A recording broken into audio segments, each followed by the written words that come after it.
Hola, soy Jean-Paul Quinteros, economista, académico y director de la carrera de Ingeniería Comercial e Ingeniería en Control de Gestión de la Universidad Central.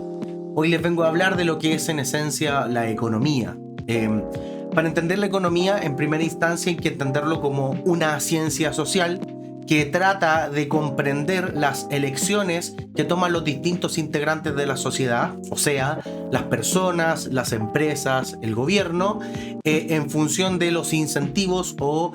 ciertas satisfacciones que da las elecciones que toman las personas o los integrantes de la sociedad para resolver el problema de la escasez. Cuando yo hablo de escasez, en esencia lo que estoy diciendo es que tenemos recursos, y con recursos me refiero a bienes, a tiempo, a insumos productivos, a herramientas o a otro tipo de elemento que entre dentro de la categoría de lo que es un recurso. Y como estos recursos son limitados, ya sea para un grupo o para una persona en particular o un individuo en particular, las personas o los agentes de la economía tenemos que tomar decisiones para resolver ese problema de la manera más eficientemente posible, entendiéndolo con eficiencia, la satisfacción de las necesidades y o el cumplimiento de objetivos en el caso de, por ejemplo, ideas de negocios o emprendimiento. Sobre la base de aquello,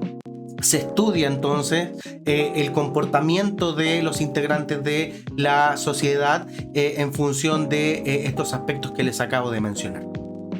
Dentro de las áreas de estudio fundamentales que tiene la economía podemos separarlas en dos grandes ramas, que son la microeconomía y la macroeconomía. La microeconomía es el estudio de los agentes específicos que se relacionan en la economía, como son las empresas, los consumidores o las personas entendiéndolas como consumidores, el Estado y sus distintas funciones desde la perspectiva pública, entre otros potenciales agentes como inversionistas también o importadores y exportadores de bienes y servicios cuando hablamos de el intercambio comercial.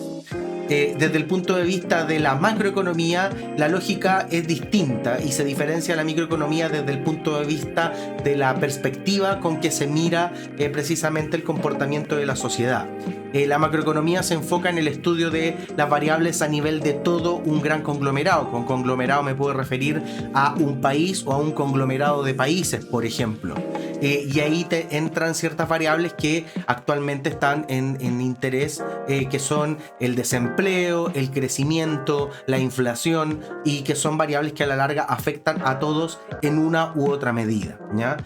Si pudiéramos hacer una analogía entre lo que es la microeconomía y la macroeconomía,